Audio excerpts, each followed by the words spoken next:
Welcome back to Ecos for the First Continent, the footprint strategies. So for this footprint strategy, we're going to be going over the stork footprint strategy. Now, if you watched the last video and we went over the lion footprint, you probably remember there weren't any lions in that footprint. And that doesn't mean there have to be. The only footprint I've noticed that really has a particular animal in it that goes with the footprint is the gorilla footprint, and that's it. So the rest of the footprints are kind of like mismangled and mismatched. So it doesn't necessarily have to have anything to do with a particular animal, for sure. So let's go over them. So this is the stork one. Now this one gives you a tree, and it gives you 1 victory point per separate tree habitat. Now that one isn't that useful. At least the first part of it isn't very useful. The last part, the one that says gain the antelope symbol, is, but it also gives you a sun symbol too. So you're going to definitely want to try to get a card that has a sun symbol to make it worth your while, because the other 2 cards here don't have a sun symbol on them. And when you eco a card, you can't put a cube on the card you just ecoed.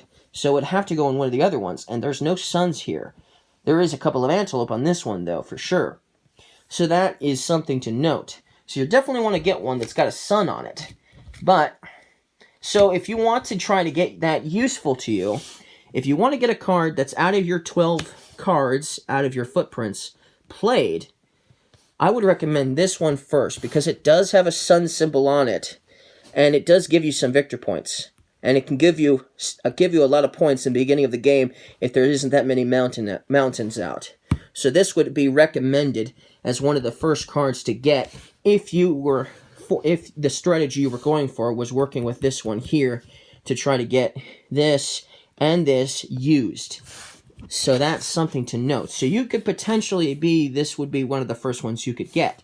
And it could be in the very beginning of the game. Because let's go over this one.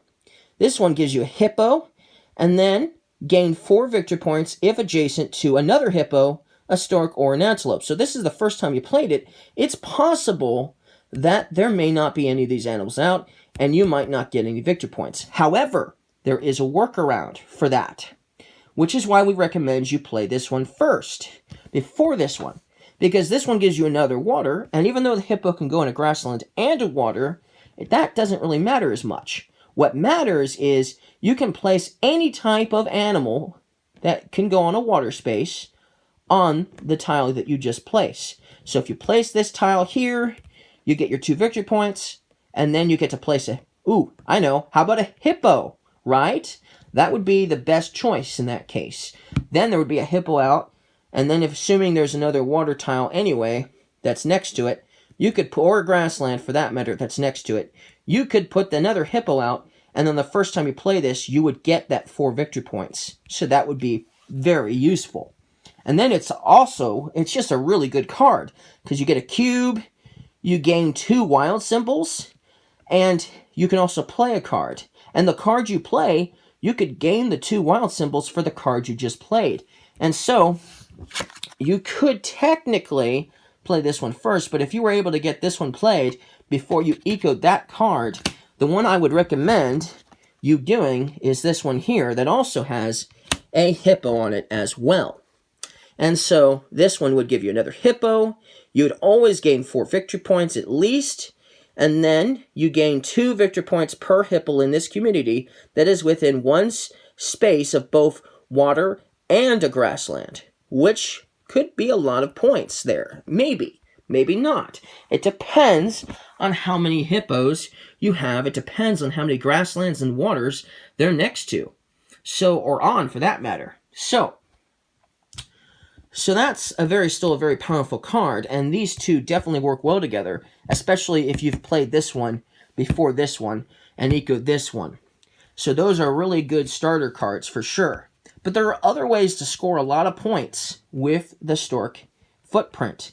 Another good card to go with next is actually this one here. The only red card that has a red borderline here on this side of the card, because the rest of these are all green, is this one here. It would give you another water. So if you could eco this one maybe possibly before you finish up all of the, because you could play both of these twice, then you could potentially get a lot more points or a lot more places to put a hippo for sure. But you would always get 10 victory points. That's why this is a good card too, and it's another good strategy. You get 10 victory points with that. That's cool. Now then you get to convert up to 2 animals in this habitat into any other type of animal and move them each up to 2 spaces. Now why would that be useful? Okay, well let's say there's other animals in the ocean that other players have been playing and they're not hippos. Well, you could convert 2 other animals in that habitat. So if you place that water tile in a habitat that has other animals in it, like, I don't know, how about a shark? Or a fish, for instance. I know they're both the same thing, but, you know, a fish or a shark. Or how about a manatee or an orca, for instance. Those are all aquatic animals. And so you could turn them, basically, into hippos, which is cool. And then, if you still hadn't finished, maybe perhaps this one here, you could get even more victory points with this hippo card here. So that is cool. So that is something to note. And then you gain a card, you play it, and you get another wild symbol. So you don't have to play the card you gain, though. You could just play another card you have. Now, are there other cards that are worth getting with your particular footprint? Well, this one's a good one. You get 6 victory points every time, at least. You get to place a desert, and then you get a victory point if there's a mountain or a water in this adjacent habitat. And, you know, you might have some extra water. So this was a good one. Or you could potentially have some more mountains to boot. Because if you played this one earlier a bunch of times, there'll be some mountains out. So you could potentially get even more points than 6 with this card.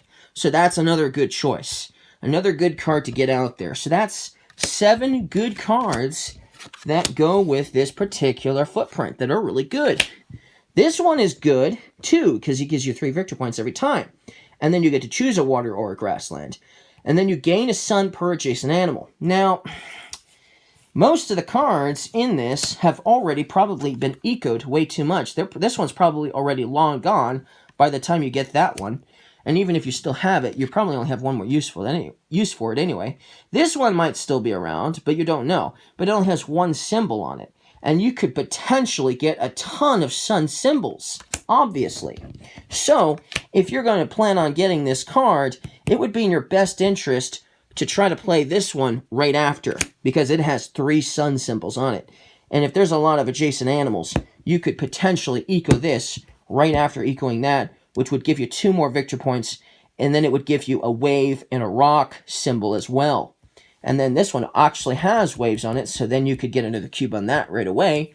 And, you know, you might have one around that has a rock symbol on it. Maybe this one you still have, or for instance, you might still have this one as well. So potentially, you could get some more cards taken care of. Ecoed, maybe even. Who knows? So that's definitely a thought to go after. Now, are there any other good cards? There are. This one would be good, but you should not get this one before you get the other mountain. You should always have this one first, because this one rewards you for having very little mountains, or none. So this one is very useful if there's not very many mountains. This one is very useful if you've definitely gotten some mountains out. So that one is definitely worth it. So, and like I said, this one is not as good as the other ones. But you could potentially still get some victory points with it. And then the other 2 are kind of so-so. So, you know, the last 3 technically are so-so. They're not the best, and you should not get these first. They would not be in your best interest of playing first. Unless, of course, it just seems that it would work out better depending on what other players are doing. But these are still your best bet for the starter footprints for this particular one. So, let's go over them. Which numbers would be good? Let's see here. Well, just mention them really quickly here. Lost track of them. So what would be a good one to start with as your first play? probably this one right here. Number 76. That would be your first choice, a good first choice. Another good choice, that would be a good second or first choice even, would be this one here, which would be 91. So that would be another good choice to start with.